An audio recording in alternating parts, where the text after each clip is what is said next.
Expediente 1955. Punto A. Ubicación: espacio aéreo del Triángulo de las Bermudas. Eje de análisis: la discontinuidad cronológica del vuelo 914 de Pan American.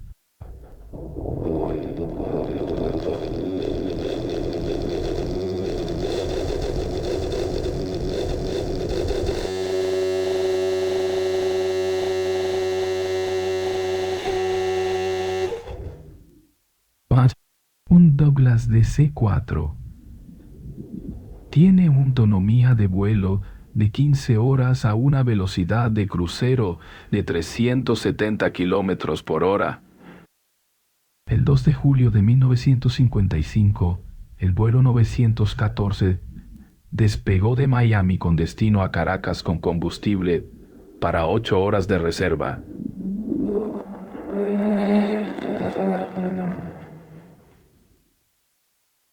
El registro de radar de la torre de control perdió la señal del transpondedor a las 3 horas de vuelo. No hubo rastro de restos físicos, manchas de aceite o señales de emergencia en la frecuencia internacional de socorro. 37 años después, en septiembre de 1992, la torre de control de Caracas detectó un eco de radar de baja frecuencia que no correspondía a ninguna aeronave moderna en aproximación. Bienvenidos a Fuera de Registro. El vector de salida: julio de 1955, a las 10 horas con 3 minutos de la mañana. 57 pasajeros y 4 tripulantes iniciaron el protocolo de ascenso. El manifiesto de carga indicaba un peso estándar para una ruta comercial de corto alcance. Las condiciones meteorológicas eran de visibilidad ilimitada, con vientos en calma y una presión atmosférica de 1013 milibares. El análisis de la trayectoria proyectada muestra que el avión debía cruzar el meridiano 80 antes de iniciar el descenso hacia las costas venezolanas. Sin embargo, a las 13 horas con 42 minutos, la comunicación por radio se interrumpió de manera súbita. No hubo distorsión por estática ni reportes de fallas en los motores. El avión simplemente dejó de ocupar un espacio en el espectro electromagnético del radar de largo alcance. Punto de inflexión técnico: la ausencia de escombros. La Guardia Costera de los Estados Unidos inició una operación de búsqueda que cubrió más de 700.000 kilómetros cuadrados de océano. El protocolo de búsqueda y rescate en 1955 era visual y acústico. Tras 60 días de inspección, el informe oficial concluyó que la aeronave se había desintegrado al contacto con el agua. Sin embargo, hay una contradicción física en el informe. No se recuperó ni un solo chaleco salvavidas, que por su composición de materiales sintéticos de la época debería haber flotado durante meses. El registro de pérdidas se cerró como causa indeterminada. La reaparición mecánica, septiembre de 1992. El controlador de vuelo Juan de la Corte realizaba una guardia rutinaria en el aeropuerto de Caracas. A las 9 horas con 12 minutos, un objeto volador no identificado apareció en el radar primario.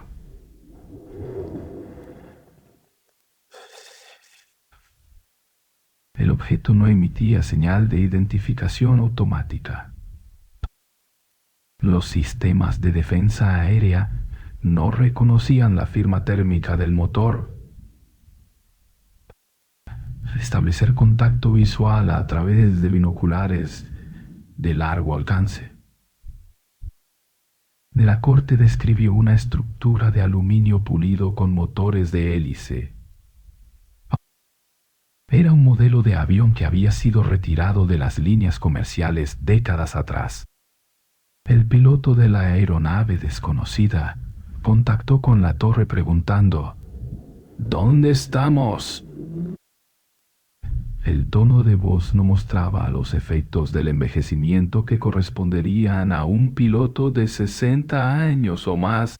Punto de inflexión técnico: la frecuencia obsoleta. La comunicación se realizó en una frecuencia de radio de banda corta que ya no se utilizaba para la aviación civil en 1992. El equipo de radio del avión seguía operando bajo estándares de 1950.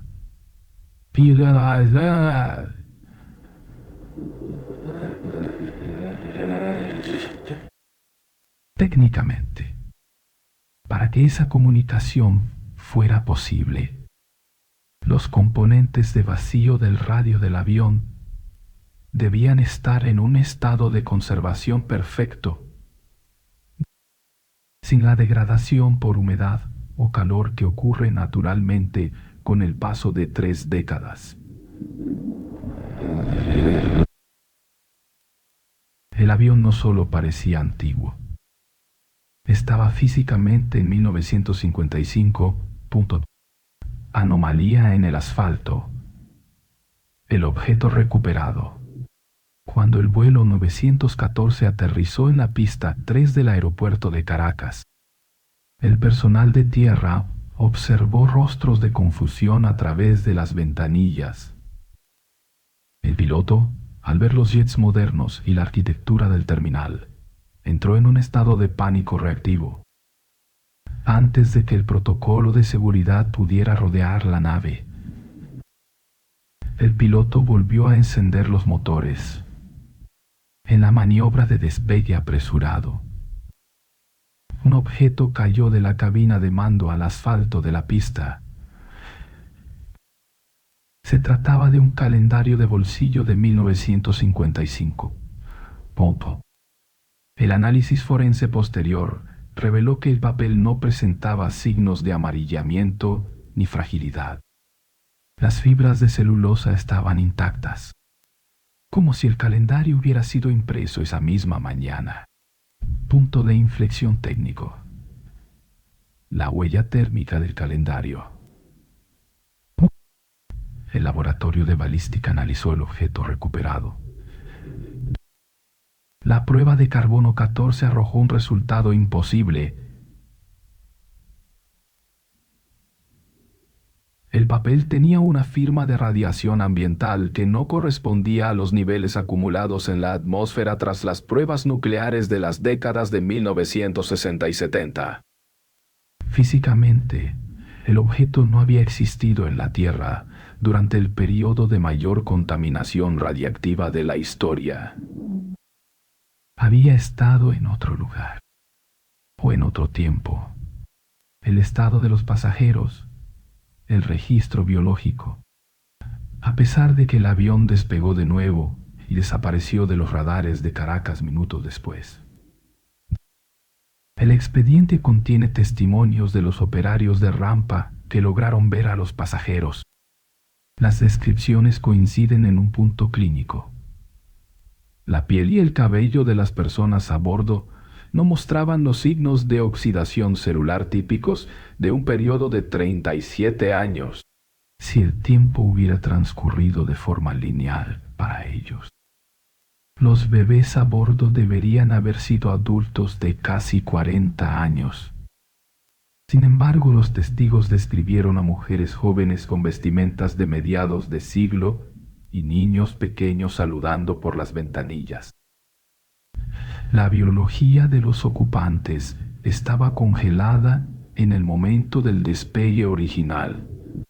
Punto de inflexión técnico: el consumo de combustible.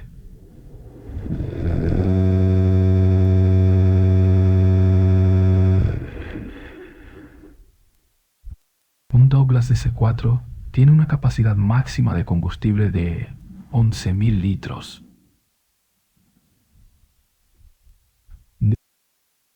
volar desde 1955 hasta 1992, manteniendo los motores encendidos. Se habrían necesitado millones de litros de gasolina de aviación de alto octanaje. No hay evidencia de reabastecimiento en vuelo, una tecnología que además no existía para ese modelo. La única explicación física es que el tiempo de vuelo absoluto para la aeronave fue de apenas unas horas, mientras que para el observador externo transcurrieron 3 decenios. La discontinuidad del radar de Miami. Tras el incidente en Caracas, se reportó que el avión aterrizó finalmente en su destino original, Miami. Ese mismo día, los registros de la terminal de Pan American muestran que el avión entró en la zona de parqueo como si nada hubiera ocurrido. Sin embargo, los familiares de los pasajeros que acudieron a recibirlos habían envejecido 37 años. El encuentro fue documentado por agentes federales que confiscaron inmediatamente los diarios de vuelo. Los pasajeros afirmaban que para ellos solo habían pasado unas horas de vuelo tranquilo sobre el océano.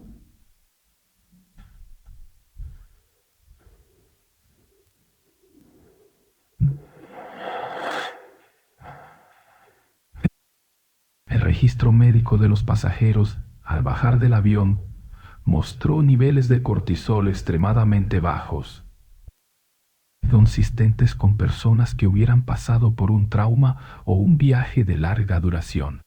Punto de inflexión técnico. El número de serie de los motores. La inspección técnica del avión en Miami reveló que los números de serie de los motores Pratt y Whitney correspondían exactamente a los registros de 1955. Lo asombroso fue el desgaste de las piezas internas. El análisis de fricción de los cilindros indicaba que el motor solo tenía 500 horas de uso total. Esto confirmaba que el motor no había funcionado durante los 37 años de desaparición. La máquina, al igual que la tripulación, había sido extraída del flujo temporal estándar, el archivo clasificado y el borrado de datos.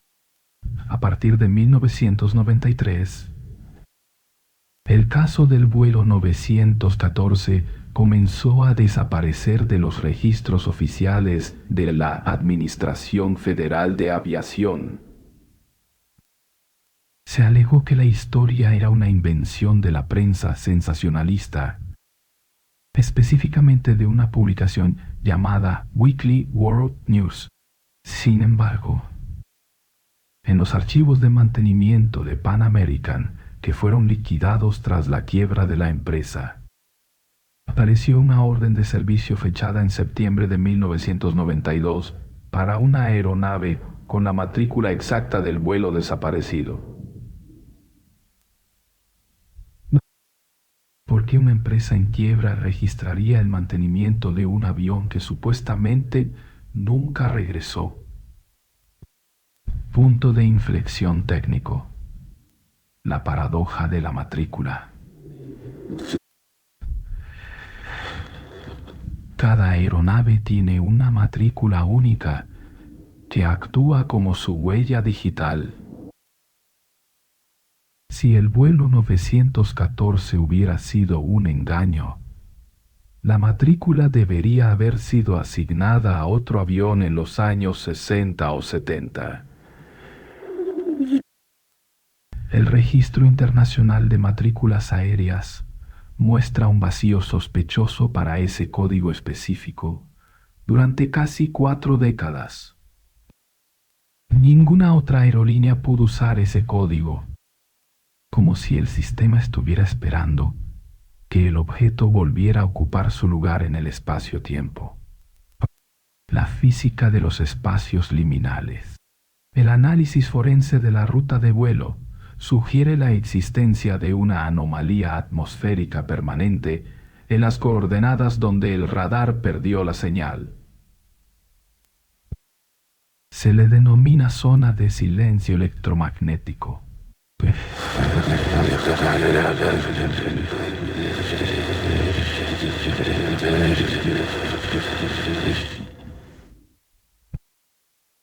En este punto, la curvatura del tiempo podría verse afectada por variaciones en el campo magnético terrestre que no han sido totalmente mapeadas. El vuelo 914 no fue una desaparición por accidente, sino una transición de fase. El avión entró en un estado de suspensión cuántica donde el observador, la torre de control, perdió la capacidad de medir la posición del objeto, hasta que el objeto no volvió a ser observado por el radar de Caracas. Permaneció en un no lugar. El registro del tiempo subjetivo para los 57 pasajeros. El mundo de 1992 era una distopía tecnológica. El impacto psicológico de encontrar a sus hijos con más edad que ellos mismos provocó que el gobierno de los Estados Unidos los mantuviera en un régimen de observación aislada. No hay registros públicos de sus vidas después de 1994. Sus identidades fueron borradas y sustituidas por nuevos números de seguridad social. En términos administrativos, los pasajeros del vuelo 914 murieron en 1955 y nacieron de nuevo en 1992. El sistema no puede procesar a un individuo que existe en dos puntos del tiempo de manera simultánea sin una progresión lineal entre ellos. La ciencia de la desaparición. Es posible que la tecnología de 1955 fuera más susceptible a estas anomalías. Los aviones modernos dependen de satélites y señales digitales constantes que anclan la aeronave a la red global de tiempo. Un Douglas DC-4 era un sistema puramente analógico. Su única conexión con la realidad era la visión del piloto y la brújula magnética. Al perder la referencia del horizonte y entrar en la anomalía, el avión dejó de ser un objeto físico para convertirse en un registro de probabilidad. El aterrizaje en Caracas fue el colapso de esa función de onda. El avión tuvo que materializarse porque el sistema de radar de 1992 lo obligó a tener una posición y una velocidad definidas. El fallo del protocolo de Caracas. El informe interno del aeropuerto de Caracas menciona que 3 cazas de combate fueron enviados para interceptar al intruso. Sin embargo, los pilotos de los cazas informaron que, aunque tenían el avión en sus pantallas de combate, no podían fijar un blanco con sus misiles infrarrojos. La firma de calor del Douglas era demasiado baja. O quizá el avión no estaba emitiendo calor en el espectro que conocemos. El objeto se movía siguiendo leyes de la aerodinámica, pero su interacción con el entorno térmico era nula. El aire que salía de las hélices no generaba la turbulencia esperada en la pista. El registro de viento de esa mañana en la pista 3 indica calma absoluta en el momento exacto en que el avión de 4 motores despegó con la potencia al máximo.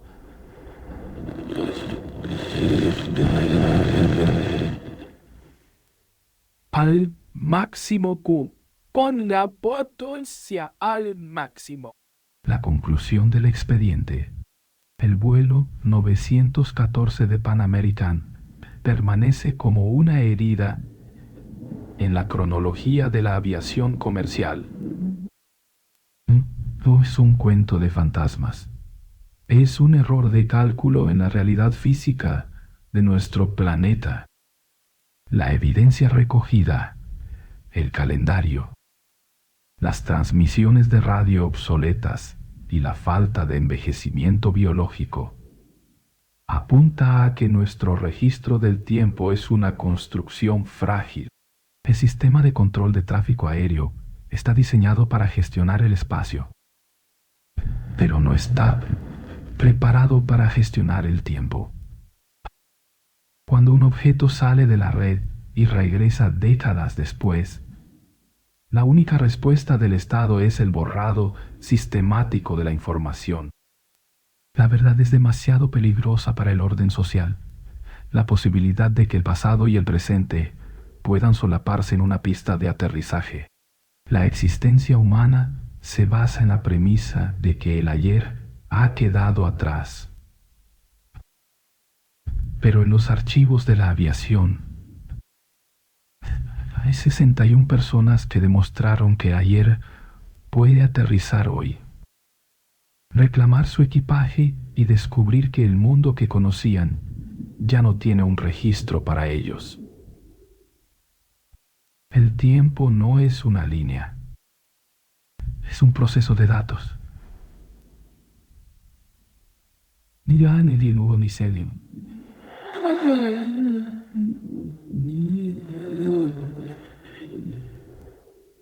Es un proceso de datos. Y a veces los datos se pierden en el envío para aparecer cuando ya nadie sabe cómo leerlos.